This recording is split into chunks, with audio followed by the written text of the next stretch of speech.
Olá, muito boa noite para você. Está começando o Jogo do Poder deste domingo e a nossa pauta é sobre saúde. Nós recebemos a presidente da Abifisa, a Associação Brasileira das Empresas do Setor Fitoterápico e Suplemento Alimentar.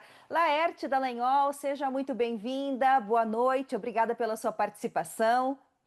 Muito obrigada, boa noite a todos. Vamos lá então conversar um pouquinho sobre esse universo dos fitoterápicos.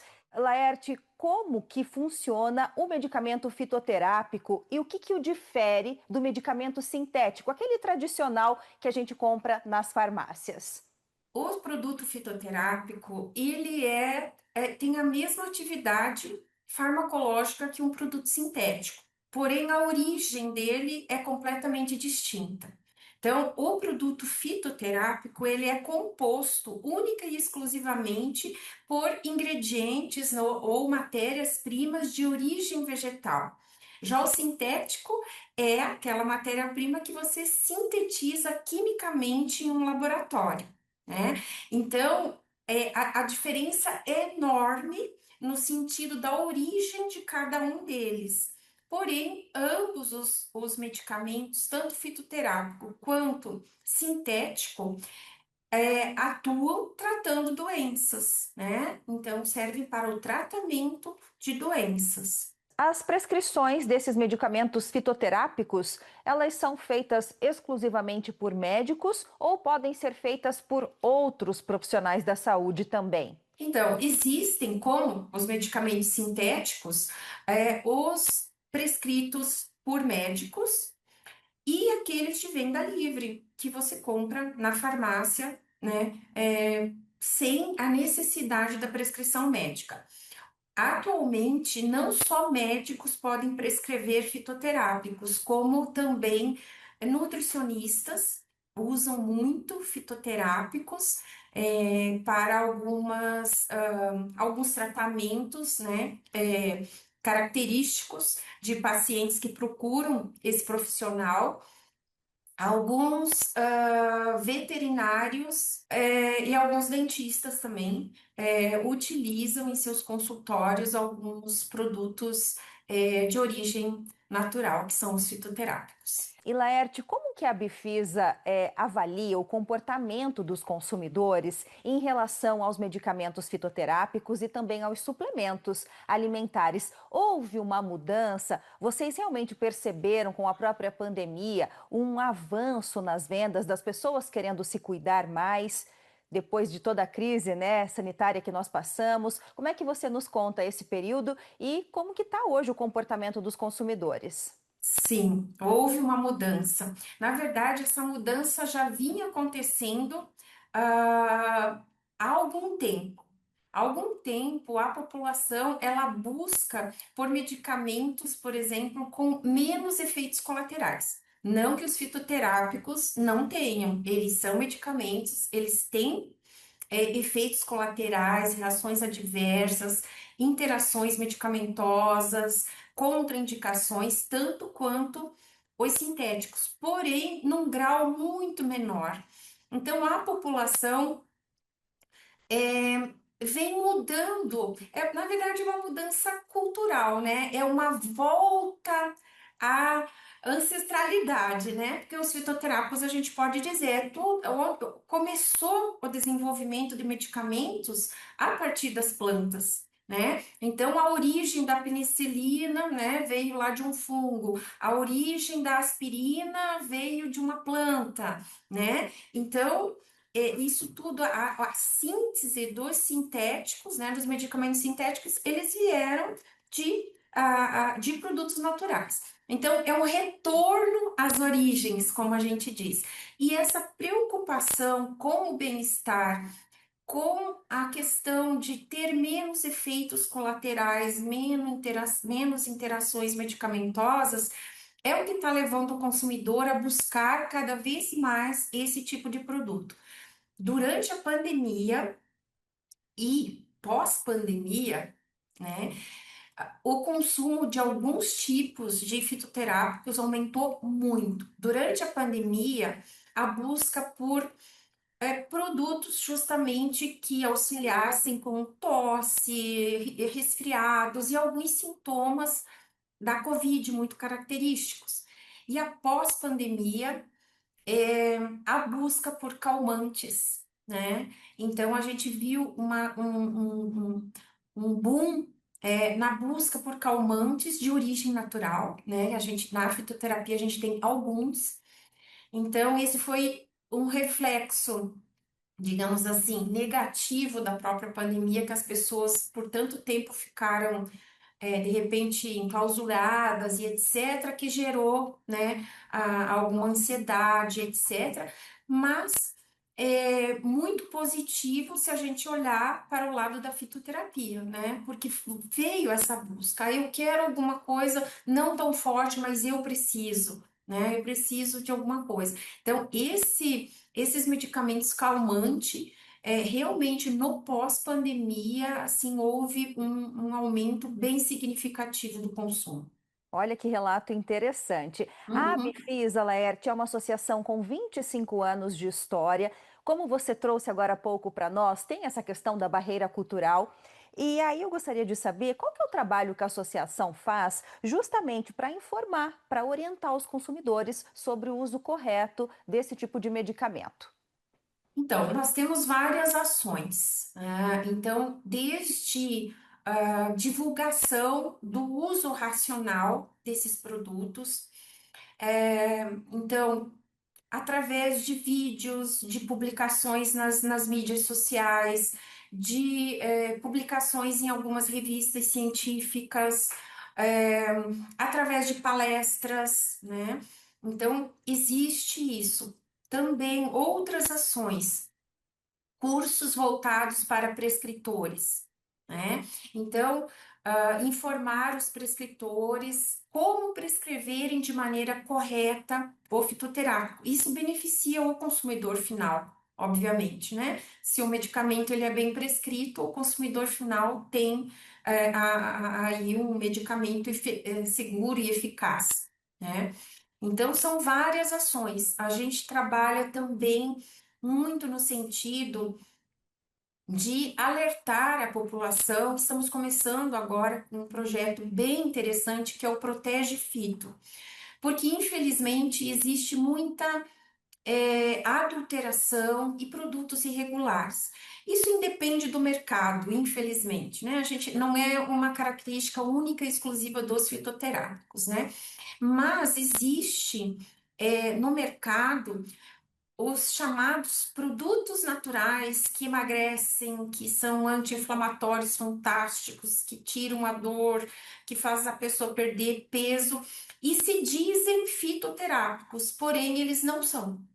São produtos adulterados, obviamente com substâncias sintéticas, com ativos sintéticos, só que usados de uma maneira totalmente irregular, porque não possuem registro na Anvisa, em concentrações que são tóxicas, né, para o ser humano e se dizem naturais, né? Então, às vezes o consumidor, ele vai na boa fé, ele compra, ele adquire aquilo e, infelizmente, a gente já houveram casos de o paciente vir a óbito, né? Então, eu acho que faz 2, 3 anos, foi até uma reportagem do Fantástico. A pessoa comprou para emagrecer, dizia que era um produto natural, e ela teve uma complicação, no fígado, teve que fazer transplante. Eu não sei se pôde fazer transplante, e ela veio a óbito. Puxa. No estado de Santa Catarina, da mesma forma. Então, a gente tem um cuidado com isso, né? Medicamento fitoterápico, onde que você vai encontrar? Na farmácia, né? Não é na internet, né? Ele tem um registro junto da Anvisa, ele tem que comprovar segurança e eficácia. Então, você não vai encontrar venda online, boca a boca, isso não existe. É dessa forma, então, que o consumidor fica protegido, comprando o seu medicamento fitoterápico direto em farmácias. Exatamente. Tá Direto em certo. farmácias. Laerte, nós vamos para um rápido intervalo, você continua com a gente. E para você que nos acompanha pelos canais da Rede CNT espalhados por todo o país, não saia daí que nós já voltamos. Até já!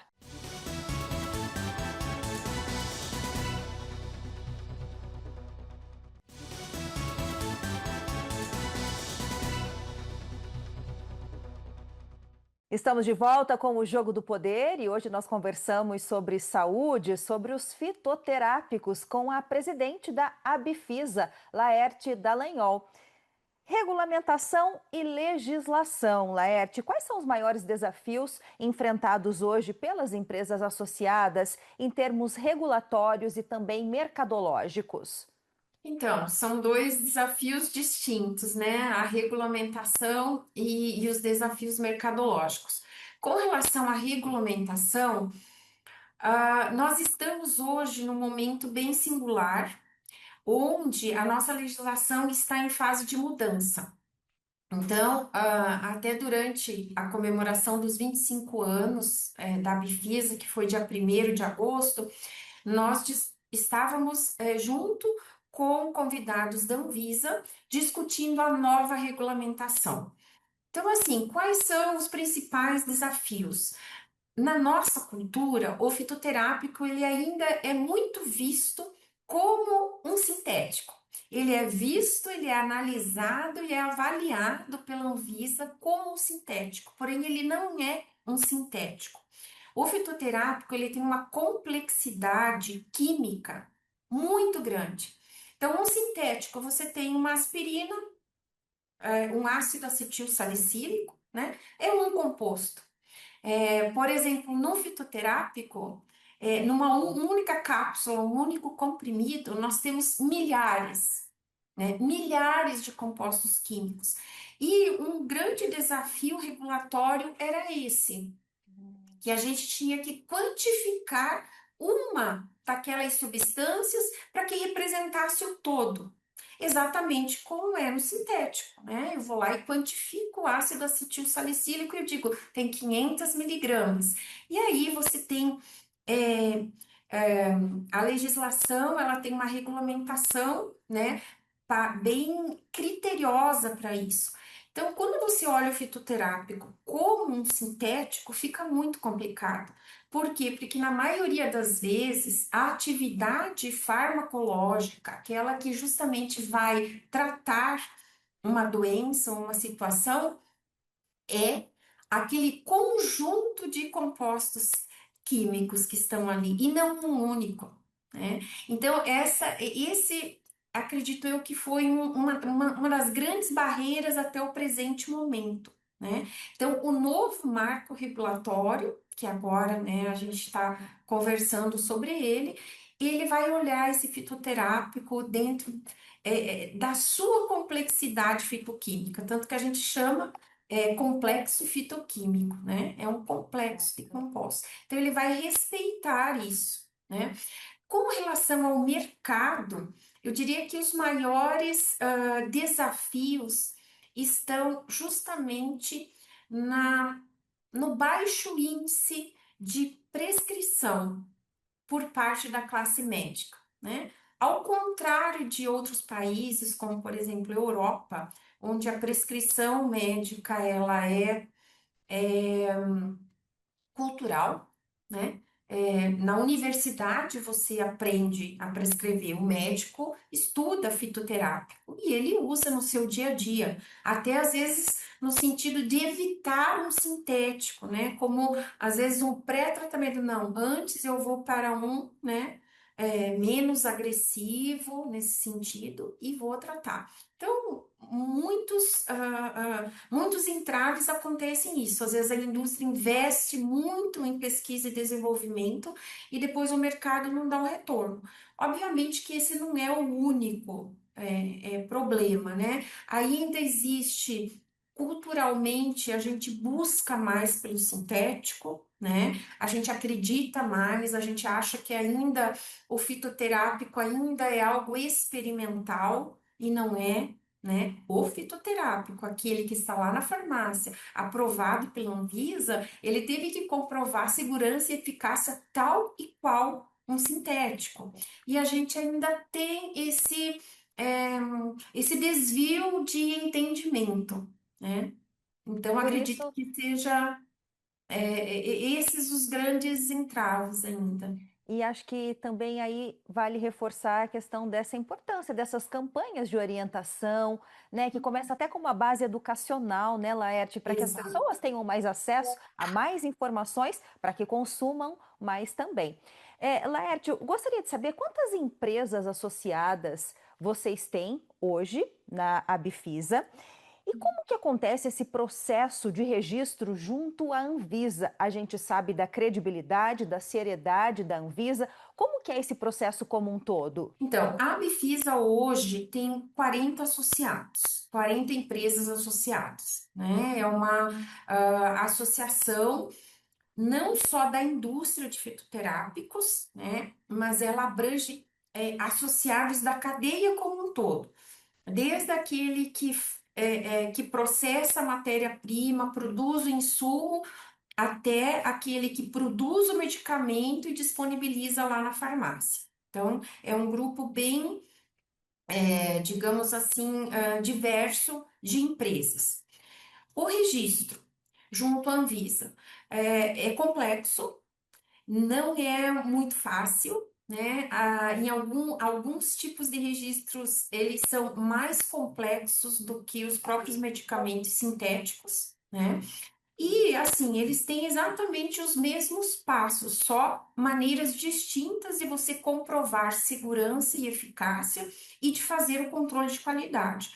O restante, ele se assemelha, né, aos passos que a gente tem que dar para o registro de um medicamento sintético, Certo. tá? Então, você tem que encaminhar para a Anvisa dados desde a droga vegetal, né? Onde ela foi cultivada, onde essa planta medicinal foi cultivada, como que ela foi coletada, como que ela foi processada. É,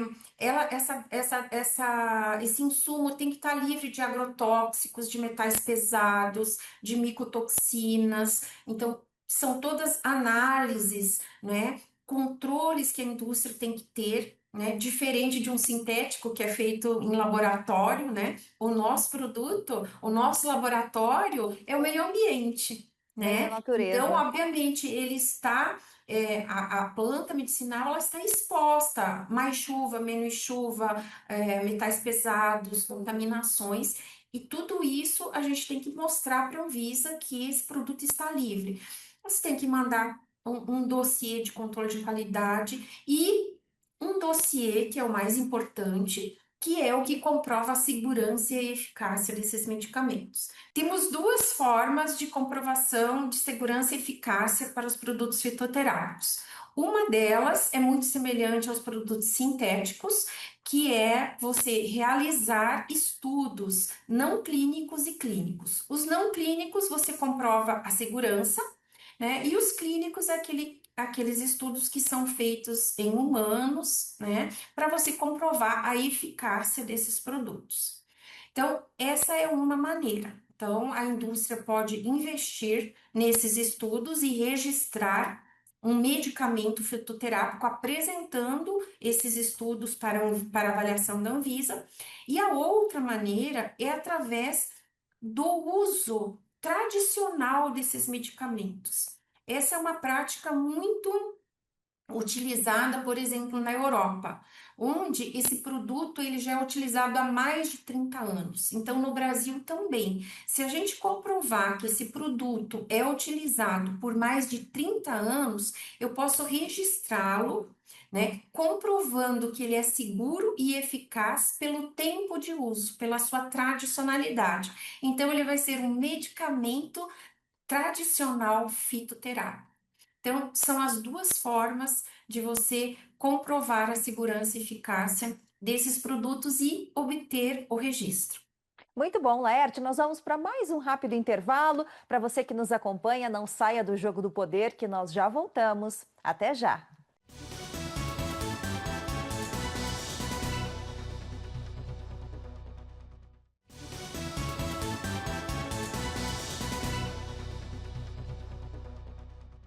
Estamos de volta com o Jogo do Poder e hoje a nossa convidada especial é Laerte Dallagnol, presidente da Abifisa, a Associação Brasileira dos Medicamentos Fitoterápicos e também suplementos alimentares.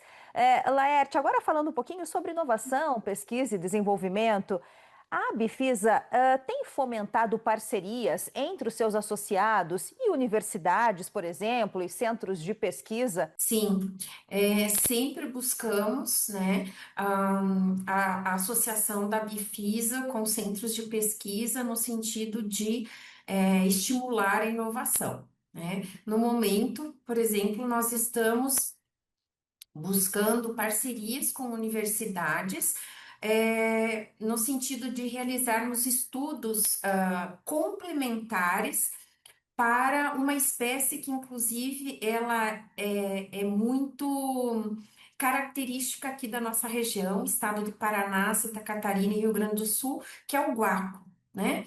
Então, tem muito xarope de guaco no mercado, um dos produtos mais comercializados, né, em termos de xaropes, e é da nossa flora, né? Característico aqui da região sul, né, do Brasil, Argentina.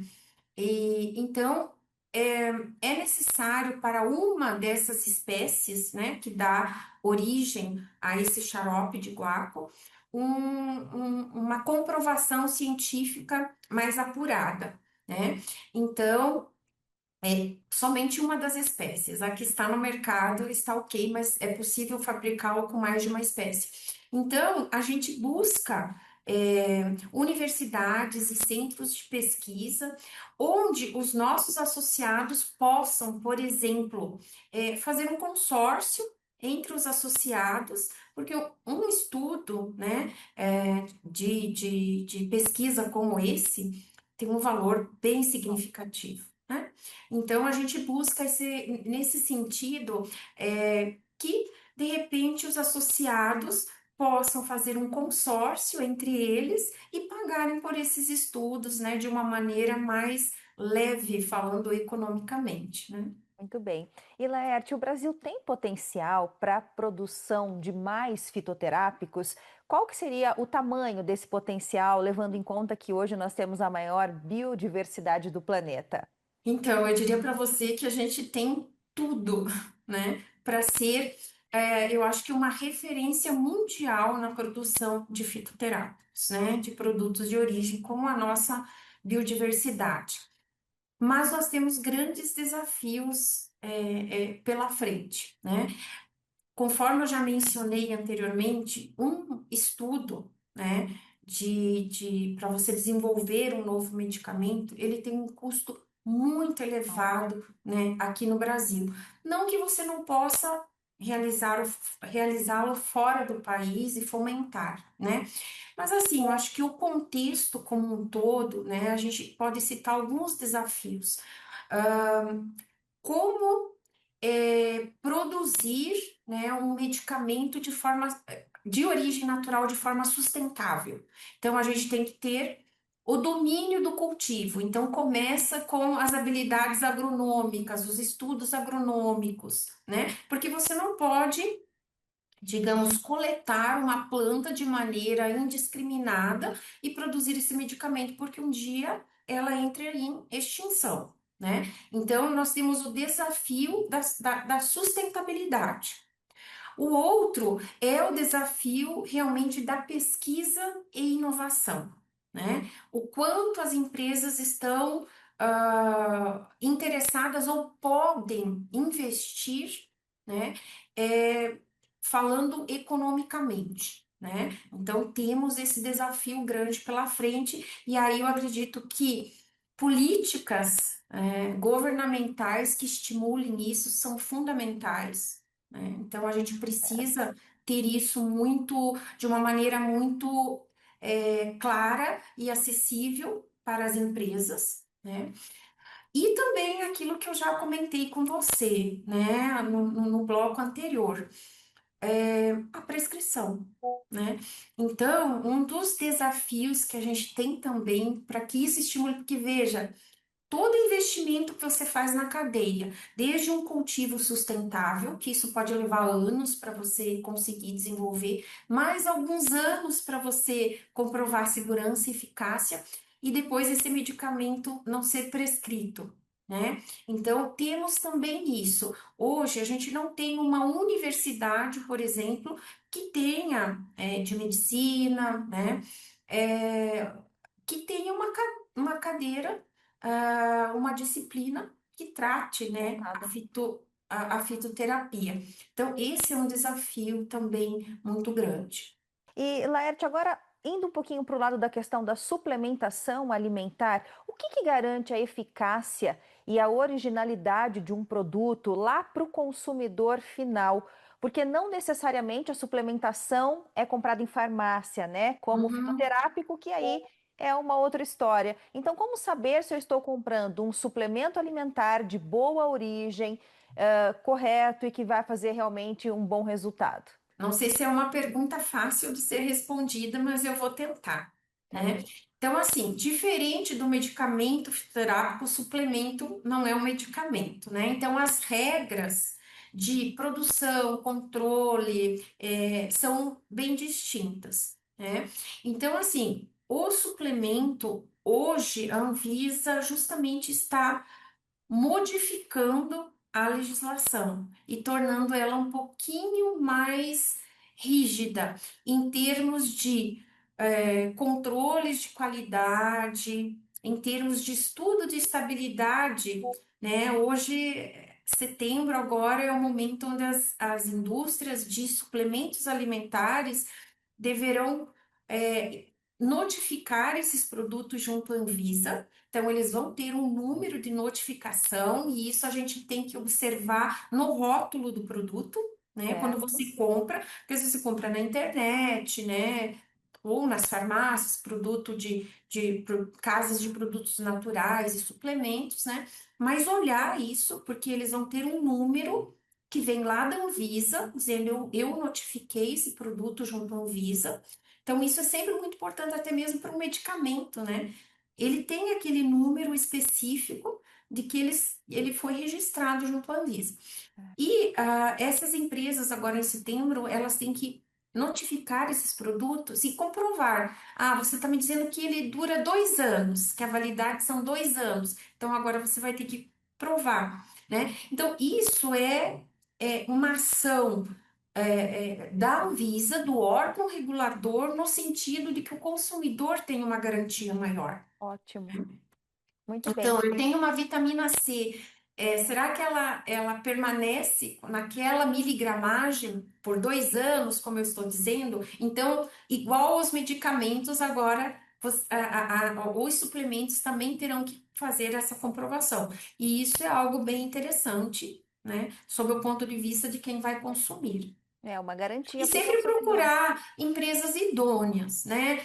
Você vai verificar se tem um número de atendimento ao consumidor, verificar, né, os dizeres de rotulagem. Então, um suplemento, ele também tem certas regras restritivas com relação a, por exemplo, ele vai diminuir meu colesterol, ele trata a impotência sexual. Veja, isso não está nem aprovado, né? Então, quando você vê uma, digamos assim, uma propaganda tão forte, tão poderosa, desconfie, né? Porque aquilo nem sequer está aprovado, né? Para você dizer que ele faz isso, ele vai ter que virar medicamento, vai ter que fazer, comprovar a eficácia, né? Então, ele emagrece. Como que ele emagrece? Só se eu fizer os estudos que comprovem que realmente ele emagrece. Então, eu não posso utilizar esses apelos. Então, a população ela tem que ficar atenta a isso,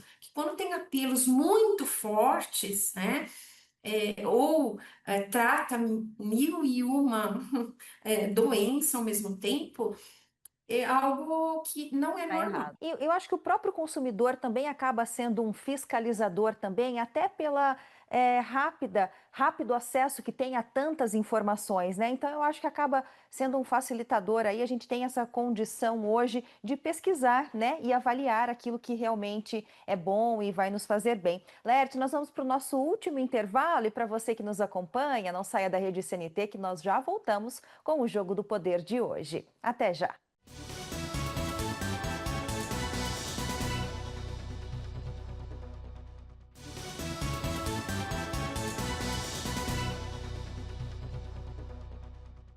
Estamos de volta com o Jogo do Poder e hoje a nossa pauta, a nossa conversa é sobre saúde, sobre medicamentos fitoterápicos e também suplementação alimentar. E por isso nós recebemos como convidada especial Laerte Dallagnol, que é presidente da Abifisa.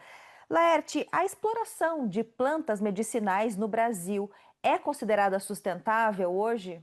Existem duas formas hoje de a gente acessar, né, as plantas medicinais. Uma delas é através do extrativismo, né, que até a gente não gosta muito de utilizar essa palavra, mas ela existe, né? A sua grande maioria ainda ela é coletada na natureza, isso se chama extrativismo. Porém, hoje já existe uma consciência muito grande, né, de como você vai coletar do meio ambiente para que, por exemplo, essa planta ela possa florescer novamente, brotar novamente, sem que você leve a um processo de extinção, como aconteceu com a espinheira santa, aqui mesmo no estado do Paraná. Chegou um momento que ela entrou em extinção. Por quê? Porque ela é coletada na natureza e ela era coletada de uma maneira não sustentável. A maneira como eu coletava as folhas, eu cortava um galho, né? E ela não florescia, ela não brotava, ela não vingava novamente. E isso leva à extinção. Então, hoje já existem práticas, existem agrônomos que já desenvolveram as técnicas, né? E que a gente pode. E a outra, que é a ideal, né? Que é o cultivo. Né? Então, eu tenho regiões, áreas onde eu cultivo essas plantas e aí, esse, obviamente, que é a maneira mais sustentável que existe, né? Eu cultivo, colho, replanto e assim vai, né? Muito bom. Então, essas são as duas formas principais. Excelente. Lerte, com toda a sua experiência, como que você enxerga o futuro do setor fitoterápico no Brasil? Olha, com toda a minha experiência e com ah, eu acho que a gente pode dizer assim, com todo o amor que a gente tem pelos fitoterápicos, eu vejo de uma maneira bem positiva, né? Apesar dos indicadores hoje, ainda sinalizarem que os fitoterápicos são 2% do mercado fármaco como um todo, né? Então, do mercado farmacêutico como um todo, nós somos só 2%. Eu acredito e olho de maneira positiva para isso, né? Alguém pode olhar e dizer assim, poxa, mas é tão pouco. Eu olho e vejo, nossa, eu tenho 98% de chance de desenvolver esse mercado, né? Num país onde temos a maior biodiversidade. Então, a gente acredita que esse novo marco regulatório, né, que dentro em breve vai ser publicado, que ele possa estimular, né? Que ele veio para facilitar um pouco, retirar algumas barreiras, né? Que a gente enfrentava falando regulatoriamente e que ele facilite a pesquisa, a inovação, o desenvolvimento de novos fitoterápicos, tanto para o mercado nacional quanto para exportar. Visibilidade, então, e competitividade estão no radar da associação. Exatamente. Laerte, nós estamos caminhando agora para os momentos finais do nosso programa e eu abro então para suas considerações, por favor. Primeiramente, muito obrigada pelo espaço, né, pela associação, pela Bifisa poder estar aqui falando sobre os fitoterápicos, né, e acho que como conclusão é mais ou menos o que eu falei, né, o que a gente imagina para o futuro é um desenvolvimento, né, da cadeia produtiva de fitoterápicos como um todo. O estado do Paraná ele detém hoje 90% da produção de plantas medicinais. Esse é um dado que poucos conhecem. Então, nós temos aqui do nosso lado, Mandirituba, região de Toledo, né, nós produzimos muita a planta medicinal através do cultivo. Então, nosso estado é uma referência, tem as condições climáticas perfeitas, né? Então, quando a gente pensa no desenvolvimento dessa cadeia de fitoterápicos, a gente está pensando também no pequeno agricultor, né? E na característica até do nosso estado, né? Para um desenvolvimento muito superior ao que a gente tem hoje. Então, é isso. Acho que o que a associação vislumbra é mais produtos sendo desenvolvidos da nossa flora, formação de prescritores, né? E a gente estar sempre levando educação no sentido das pessoas compreenderem o que é um fitoterápico, qual é a sua importância, né? Muito bom. E desmistificar aquele medicamento fitoterápico do chazinho que a gente, né, tem lá na nossa horta, às vezes. Não deixa de ser uma planta medicinal usada, mas definitivamente ele é diferente daquele medicamento que está lá na prateleira da farmácia e que é prescrito pelo médico. Muito bom, em nome da Rede CNT, eu também agradeço. Obrigada pela conversa, por esse bate-papo tão leve. Boa noite para você e até uma próxima Boa oportunidade. noite. Obrigada. E para você que nos acompanhou, muito obrigada também pela companhia. E no próximo domingo, um novo convidado, um novo entrevistado por aqui. E você pode rever essa conversa ou outras anteriores acessando ao nosso portal, que é redecnt.com, ou então através do nosso aplicativo, o CNT Play. Boa noite para você. Até mais.